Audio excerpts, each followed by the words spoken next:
It belonged to a different era. It belonged to the pre-war era, when the major item was fiction. For the average person, the thing that made their bell ring was fiction.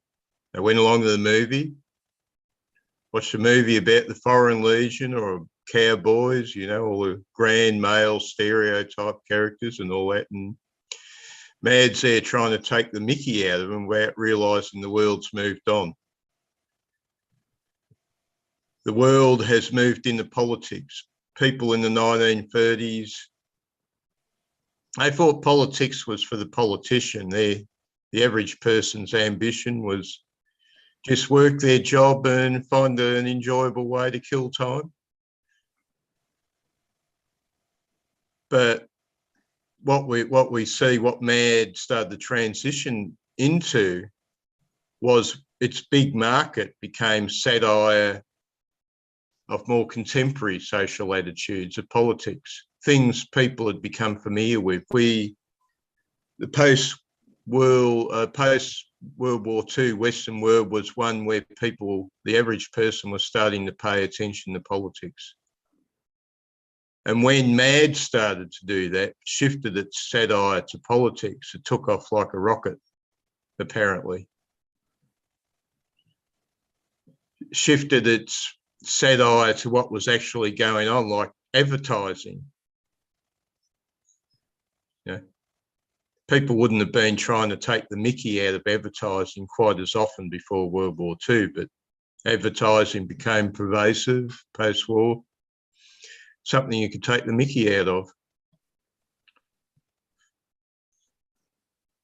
Well, I thought a couple times they had some products in there that were advertisements, like what is it, Burma Shave, even though I guess they were making fun of it, but, and there was a Coca-Cola bottle in one picture, and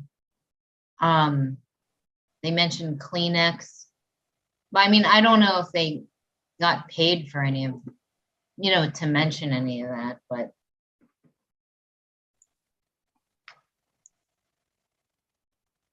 That could be a more modern thing. I'm not too sure. I know it was cigarette advertising. That was an early one. Maybe Coca-Cola, as I said, you know, when Neil Armstrong landed on the moon, all he had to do was say Coca-Cola.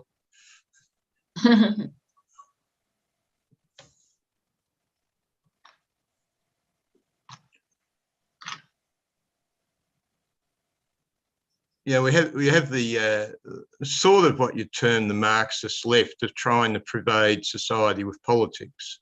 That's their bread and butter. Your university professors and all that. That's everything is just politics now. But the real masters is still global capitalism. They just play everybody else. They even play the Marxist university professors. The left are the biggest stooges around. They don't realise that they're just the puppets.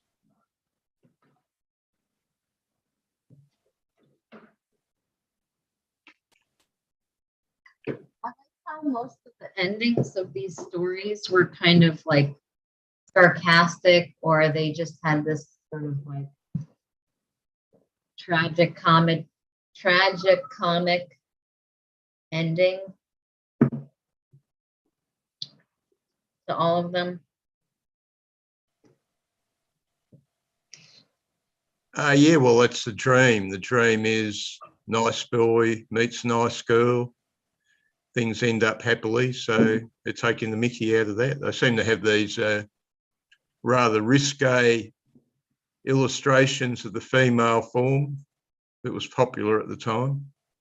I know, and initially that's why I kind of didn't like it, but then I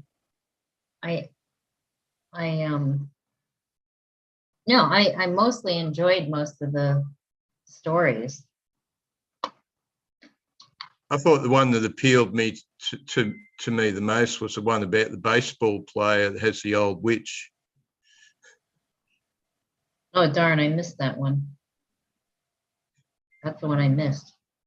Yeah, she could either hex him or work in his favour, and to work in his favour, she demanded he marry her. You can show a picture of the witch fan, and there she is in all her glory. What man could pass her up?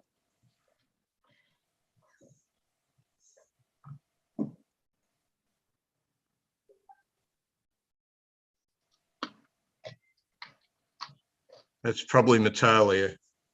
Let's see what she's up to. She promised me last night she was going to get out of bed early this morning. Guess what? Sleeps in. Every day on Facebook, I'm going, wake up.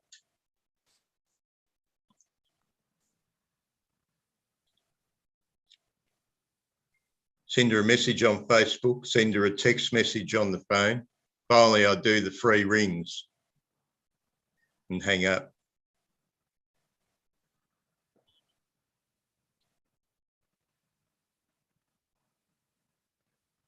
Oh, she said she's going to join. Oh, okay. Thought she was going to see a friend today.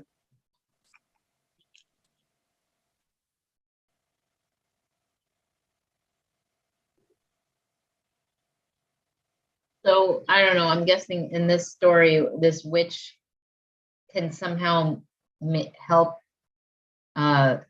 influence the game positively. Yeah, she has an ability to influence the game positively, I think. But You notice how they keep using the name Melvin? yeah, well, that's sort of a name you'd give somebody who's a bit dumb, I suppose. It's not so. Would you like to be called Melvin if you're a guy? Probably not. It could have been Melvin Riol. You would have been famous by now. There are a lot of Melvins, though. What does your name say about you in fiction? If you've got a bad name, you're doomed from the moment you got that name. In fiction, that is. That's fiction is a narrative, and it's a narrative of success or doom. And if you've got the wrong sort of name, you're stuffed from the moment the word go. I feel sorry for women with the name Karen lately. Sorry? Sharon? Karen. Karen. Oh, that's right. You know, Yes. They call women who are overly, or I guess women who complain about children playing and stuff like that are Karens. Well, there was an era when children were supposed to be seen and not heard. Oh yeah, I can totally be a Karen. Well, it's a modern thing where you go into a library and find kids are running around thinking it's a playground. I know. If I had kids, I swear I would make them be quiet and sit down.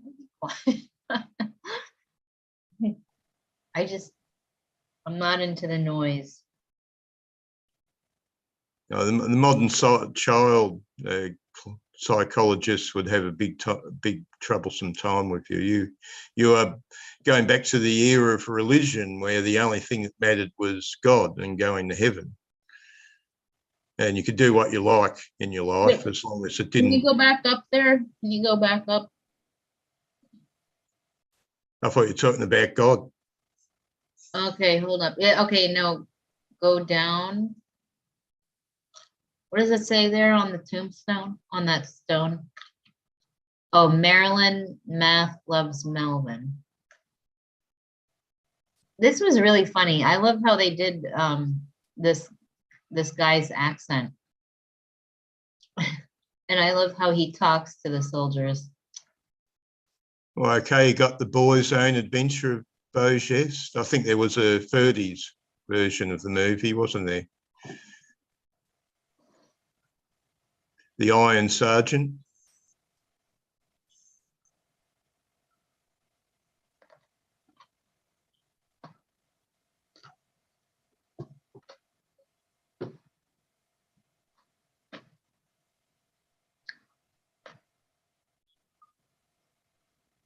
There's a guy reading the comic up that frame up the top.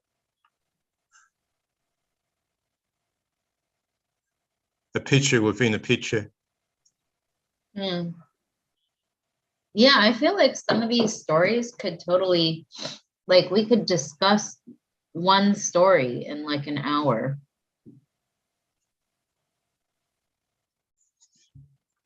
Yeah, well, that's the trouble. I didn't quite get through them all, and really, like anything, it's really, you need to spend time with it, let it sink in for you to really enjoy it.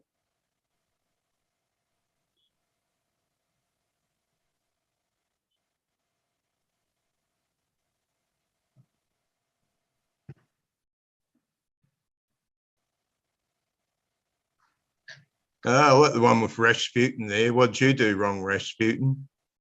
Just up above. Uh-huh.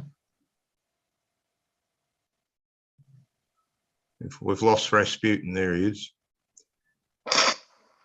I killed 10 Cossacks for cheating at a game of Russian roulette.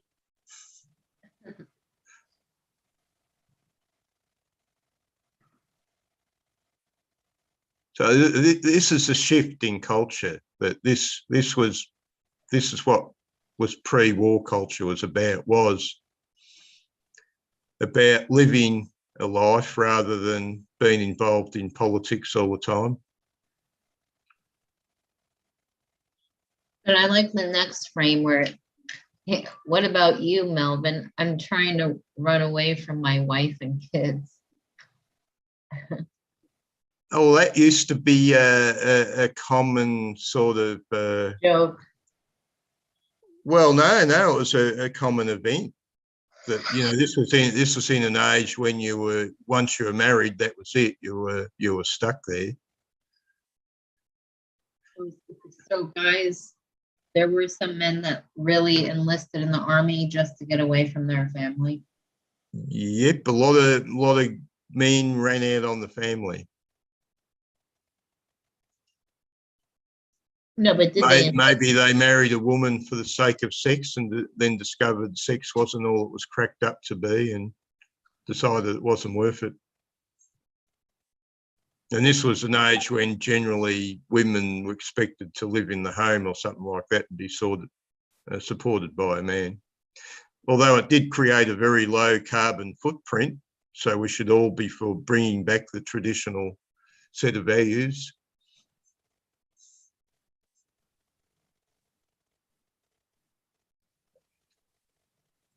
I presently, we live in an age which is so intensely have your cake and eat it. That's always been the human being. The human beings always wanted to have their cake and eat it. And today it's worse than ever.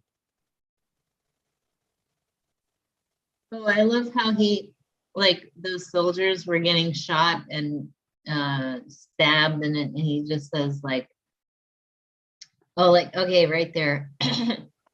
Coward, have you no courage? Back to the wall. I have a scimitar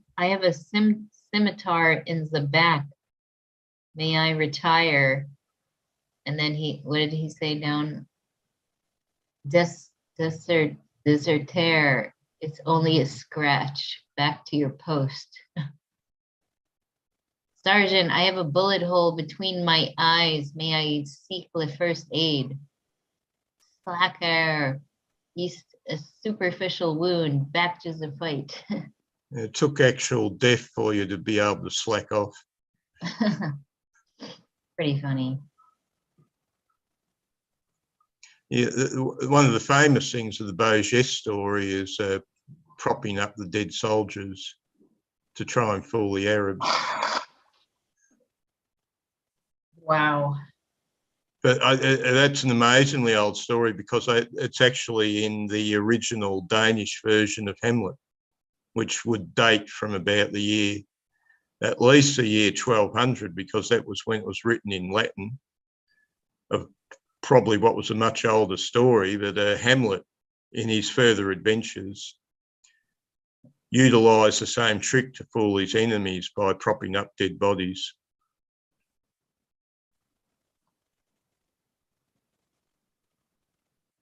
And that's another funny ending, how they end up going back to Yes, Brooklyn. the worst horror in the world besides Attila the Hun is the wife and the kids. I mean, I think it is interesting how they balance perceptions of women in this, in these comics, because yeah, on the one hand, they have those drawings with, you know, the voluptuous women and they're like this, you know, but then mostly they're like hero, or, you know, they kind of somehow win in the end. Natalia, how do you like these fine illustrations of the female form? It's stylized, very stylized, but it's cute. It's got that really distinct black silhouettes. A lot of emphasis on color. I was also thinking how it's interesting how I didn't know that, well, I guess there were some people back then. I mean, mostly women aspired to be like super skinny, right? Wasn't that like, I don't know, but then It was a narrow waist was the ambition. They wanted the curves in all the other places. okay. Curvaceous bum, large breasts. Well, it's to attract the male gaze, so to say. I remember my mother was doing the wasp waist thing when she was very young. You know, she used to wear a dog collar as a belt. Oh my God. A belt? I thought that's supposed to be like a choker that you Yeah, well, she used the dog collar as a belt when she was doing. You mean to squeeze her waist? Yeah. Oh, There was that God. stage when she was able to do that, but of course she became unhappily married and fat, and probably I ruined her figure. Well, you're talking about your ex-wife? No, my mother. Oh. But anyways, and I guess there were some comics or back then that featured like very voluptuous women, like what was who's that that cartoon with the black hair? Shoot. What am I thinking of? You're thinking of was it Betty Page was her name? She was one of the, Betty? she always Not had a not dark Betty. hair, long, not Betty Page. No, I'm thinking of the cartoon.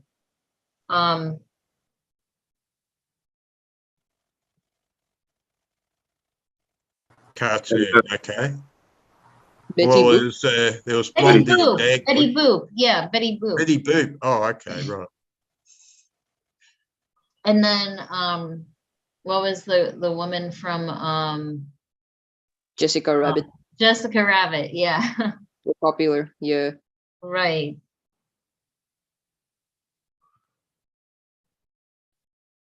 Yeah, well, the a big item back in those days was sex.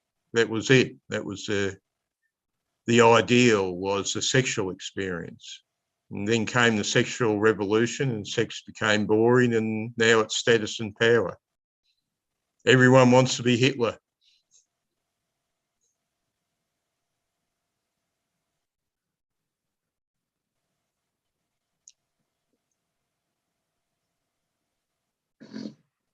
Well, you got here. Who's this? What we got here? The Lone Ranger. Oh, I like that one. Yeah, well, look, we have the sort of the idealized male form here. So we've got the curvaceous females, and we've got the sort of square jawed, nice chest, slim waist, a very idealised male form. But what's happening? He's coming off with the rough end of the stick all the time. You know, the idealised form is supposed to mean you're the winner. But in this, the idealised male is either shown as a loser or completely deluded, or both.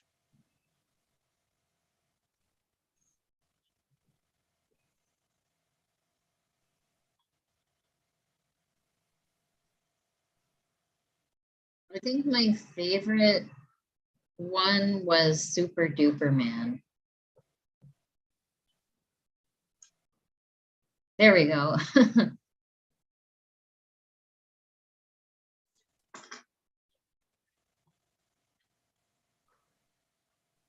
There's a bunch of ads.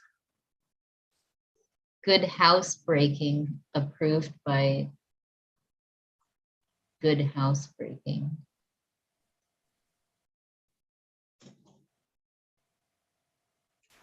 Yeah, that was the Good Housekeeping Right. magazine. Yeah.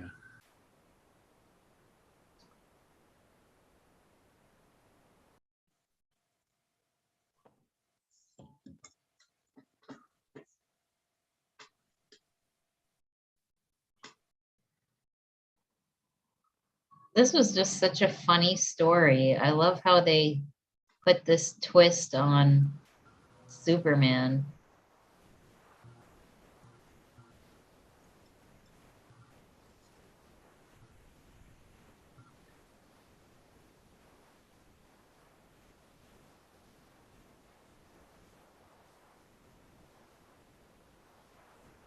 Oh, that's a nice number. Lois Lane, is it?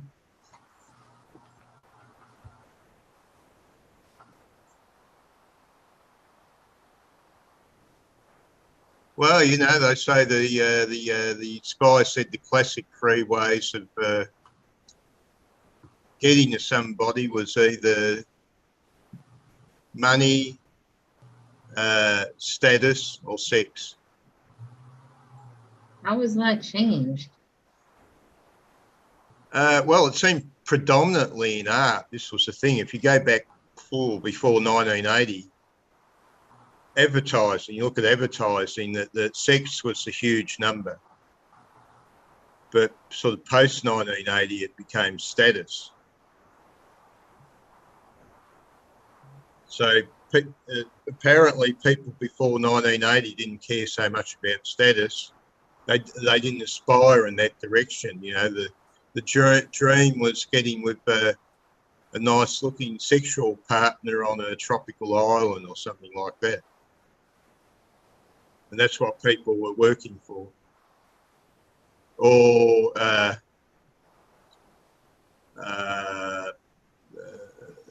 slightly scandalous liaison became the dream. That sex was seen as the universal panacea. Oh, I love this, the middle panel here, where they're talking about, hey, you, Billy Spaffon, boy reporter, didn't you hear me? You can go home. Scram, pray, agitate the gravel, hit the road, strike the pavement. Shazoom.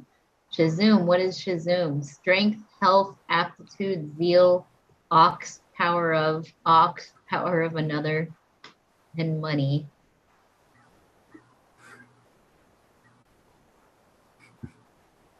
It turns into Captain Marvel.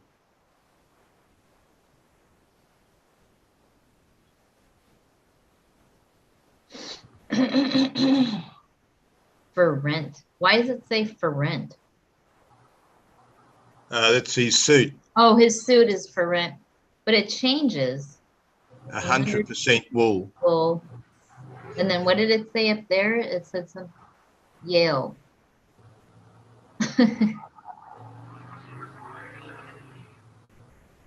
There's like a lot of little hidden funny pictures and messages.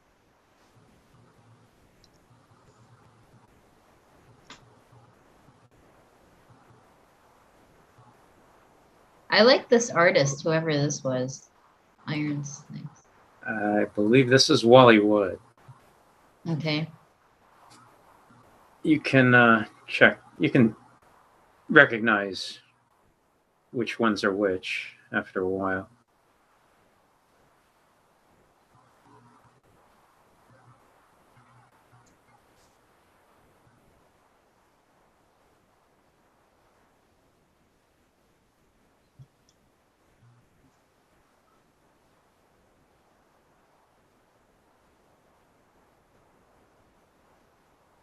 Pre-shrunk. He has all these messages on his suit. Well, they're generalities. Good, good. What does it say? Good and rich. So, Says so good the whole thing about Superman is his suit is it's supposed to be unique. Good, rich. They're putting generalized labels on it, like, well, he's not so unique after all. Well, he's supposed to be kind of like a funny, this is like, I guess, like a rented suit that he has. And then you have a picture of a dog listening to the, what is that? That's an image, right? That the dog listening to the record player, or I forgot what you call that. It's not a record player. His master's voice. It His was master's voice. a record label brand. Oh, right. They used to the older records used to be made out of different, much harder material prior to vinyl. Like you had the 75s was like the standard speed of the older record, which amazingly, of course, people know records again because it's like a hot item on the market. I can't understand people. They want to play. I've looked at the prices of an LP. It's like a good one's about $80 Australian or something like that. You guys seen the vinyl craze if you've walked into an electronic store or something like that?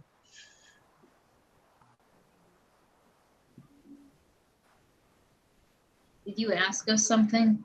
Yeah, I did. Have you got the vinyl craze going over there? The I old don't- style records. I don't. Yeah, a lot of people do, but I don't have a record player. But a lot of people are really into it. I even went to a meetup that was all about vinyl. This guy brought he brought a portable record player to the park, and we just sat and listened to a bunch of records. Old records. Yeah. I remember meeting enthusiasts shortly after the CD arrived, saying, "No, it's just not the same." And they were spending small fortunes record players and CDs were honestly the worst thing ever. Like, they were so easy to scratch. I've never had a problem with them, really. I always thought they were brilliant. Well, there we go. No.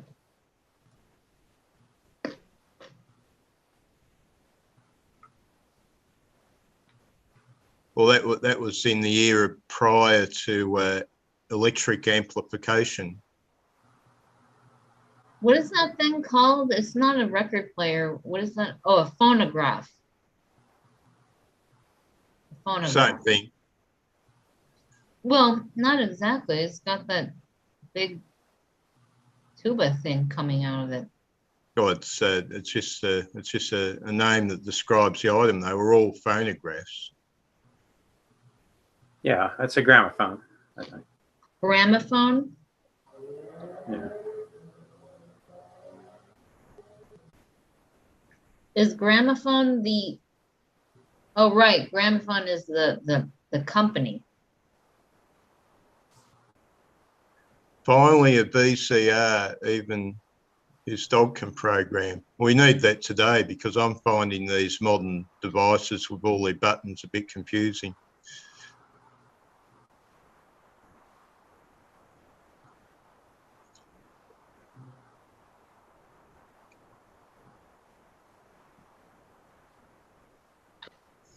Let's keep scrolling, can we?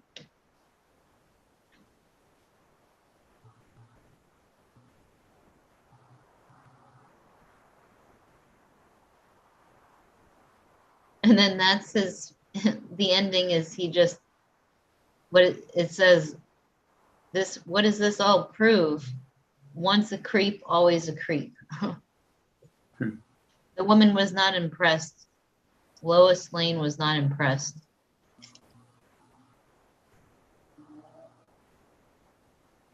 Clark Bent. This one was funny too. Would you trust a woman that looked like that?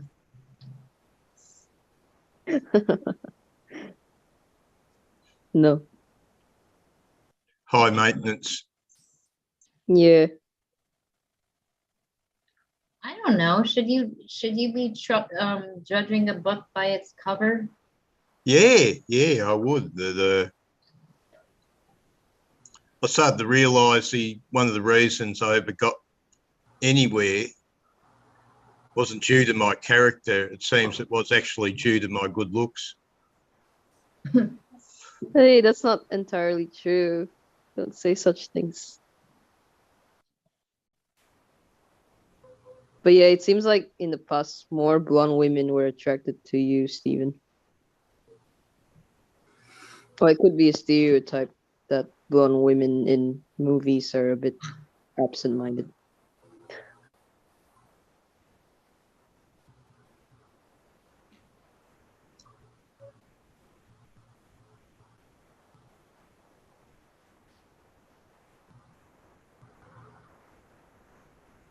My wife was an attractive blonde.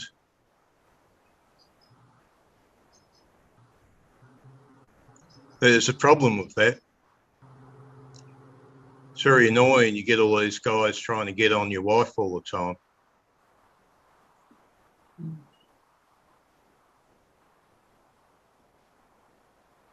Well, she had a different interest than you, didn't she? She liked a Well, bit of there's traveling. different type of mind, I suppose. Not entirely different, but Mm. She couldn't really understood your withdrawn personality. I like the Oh. ending to that one too. She ends up selling weed at the end. Too. She chooses the bad guy, and she ends up selling weed to kids. yes, appearances can be deceiving. A wolf in sheep's clothing. Oh, this is an element. That was the one with the Mountie, wasn't it? When he finds a mysterious masked criminal, takes the mask off, and it's a really attractive dame, and he just stands there stunned while she takes his gun off him and shoots him. Oh right, yeah. The man trap.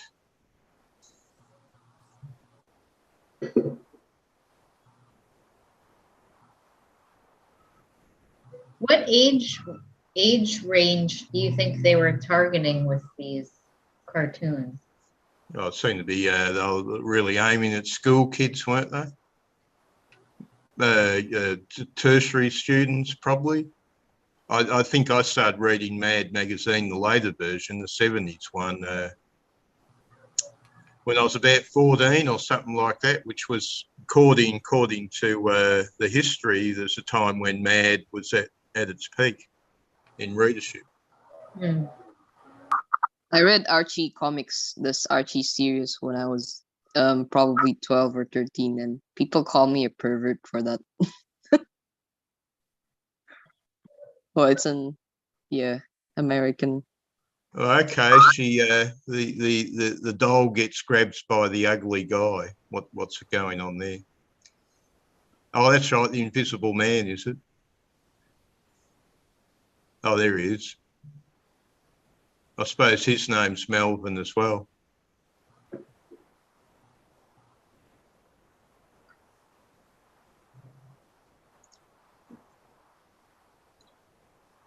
Oh, look, there's an advertising board, Mad Comic. guy walking around. Looks like he's got nothing on except his sandwich board.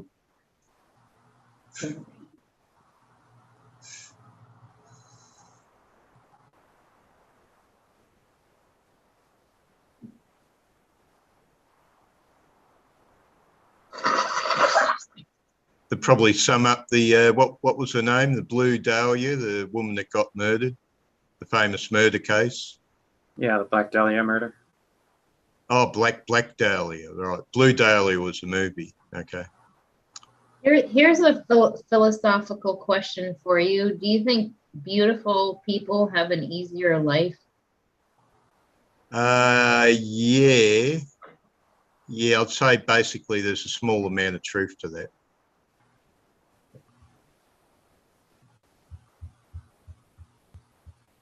But I feel like they're internally more troubled sometimes. Well, I would guess that as they age, it gets really difficult. Well, that's not the case, because a handsome person when they're young can often be handsome as an older person. Yeah. Their looks come from their bones. Well, sure, but Do you agree? There's this worldwide thing which claims Nordics are the world's handsomest people, or worldwide regarded as the handsomest people. Do you believe that's true?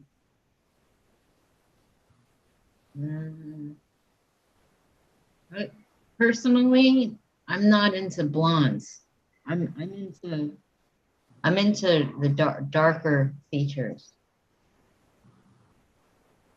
But I don't think so.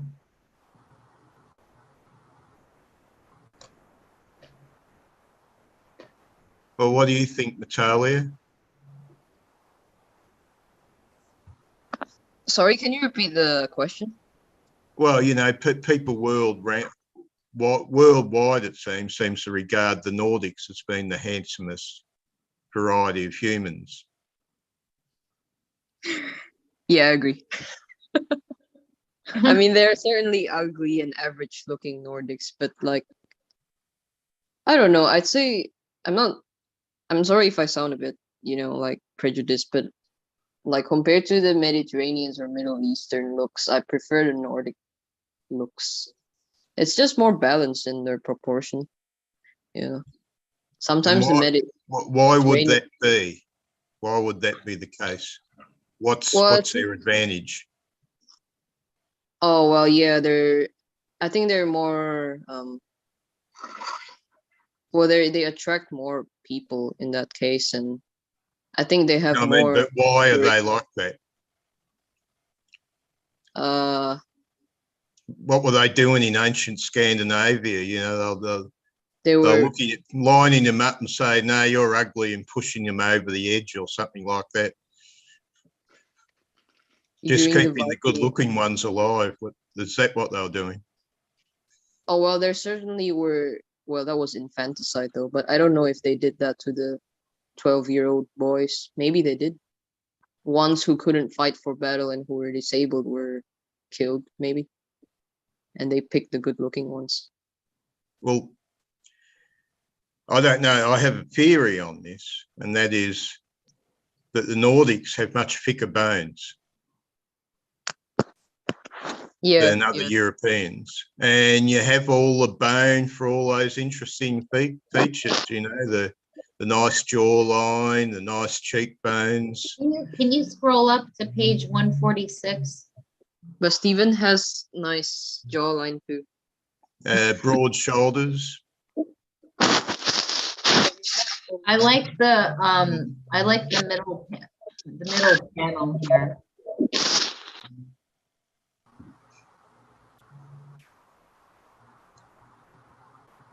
I like how they did that.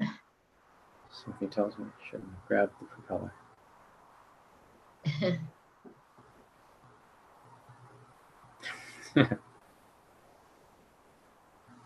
And then 149. What did I want to point out here?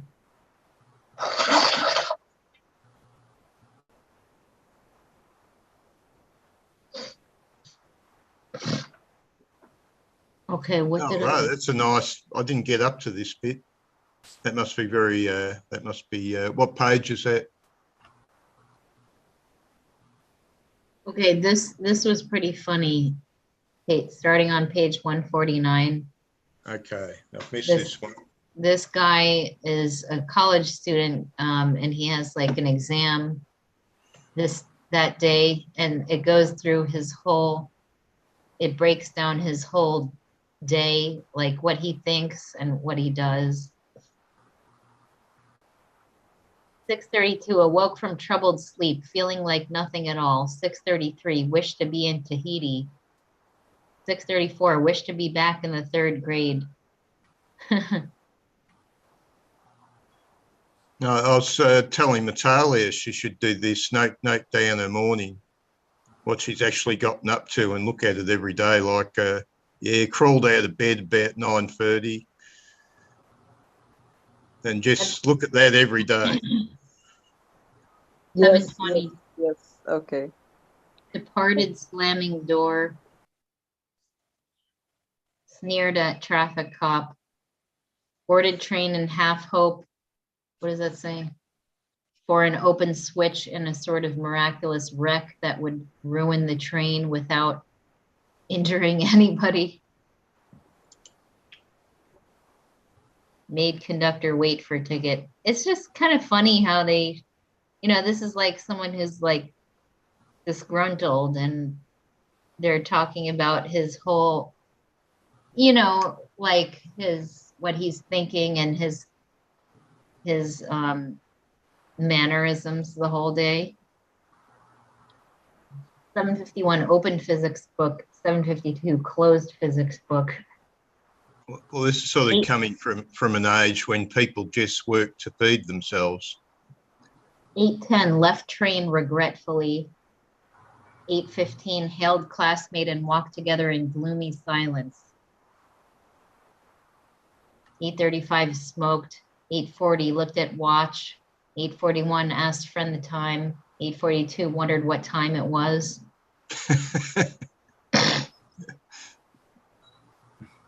8:45 stared at stricken figures of classmates. 8:47 had serious talk with self, decided that there was nothing to fear. 8:48 began to tremble. 8:50 resolved to do a lot of studying next term. 8:52 straightened tie as first bell rang. 8:55 arrived in classroom, managed sickly smile and faint greeting for the proctor. 9 looked over exam, feeling in stomach became acute. 9:01 wondered if that pain might be appendicitis. 9:05 coughed. 9:07 began examination. 9:45 looked out window, envied child and baby carriage. 10:20 made desperate search of mind for that formula needed for problem. 10:30 felt inspired, wrote something. 11:05 handed an exam paper with a silent prayer. 11:10 dashed hysterically for the train. 11:33 boarded train. 11:45 thought of correct formula for that problem. 12:20 arrived home. Answered all queries with "I'll know when the marks come out." I just think that's really fun humor for a student. I actually enjoyed the short stories in every issue most. Yeah, they're just, I love the irony, satire, and some of them, like political satire. Yeah.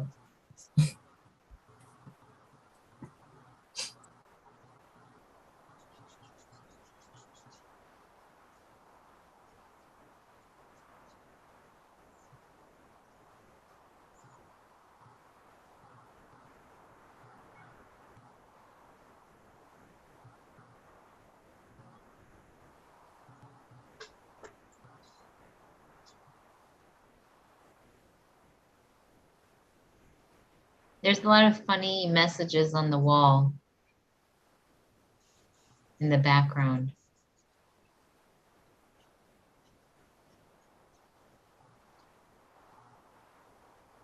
Yeah, okay. This sort of figure here is really ancient, isn't it? It's It's really a pre-war type persona here, you know, the Colonel Blimp sort of a character.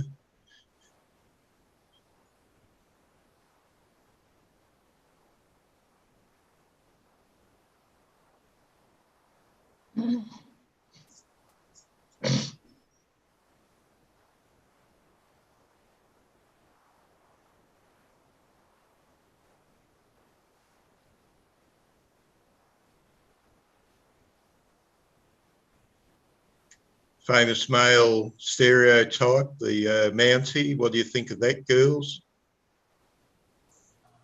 Not that sexy. Yeah, you're a bit strange, Caroline.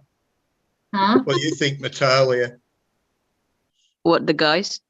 Yeah, you like that type? That's the Canadian. I don't mount. really like his expression, but I like his outfit. well, the whole thing is the aim in this is to bring that type of guy down. Hmm, Caught by the man trap. I see. Yeah, So here's that was- another. Here's That another. was what was Oh. underneath the creepy costume was the glorious looking The female. women.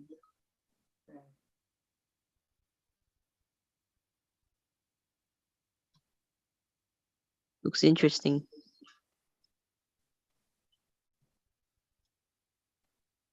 I mean, yeah, they definitely, what do you call it?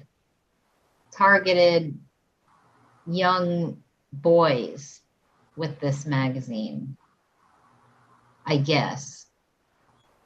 Yeah, well, the interesting thing is they said if they had have continued as a comic,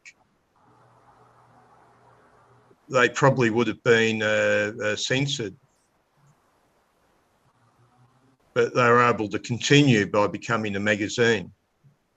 Well, I wonder whether nowadays there's more female comic readers than in the past. Because I think in the past, they mostly did target boys for these comics. But I don't see why girls wouldn't like a good comic. I'm sure there probably were some comics that were,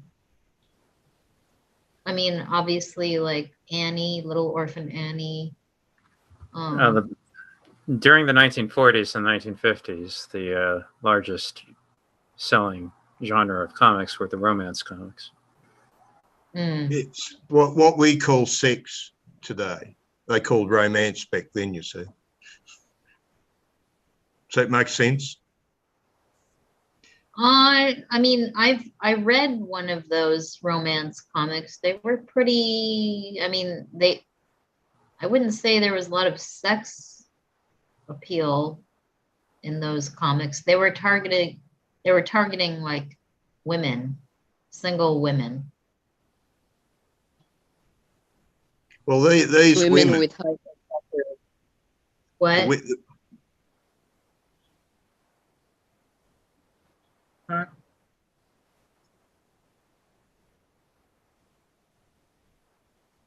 Women with high testosterone, Yeah, like me. Natalia's got an No, I don't obsession think- with I don't high think so. testosterone.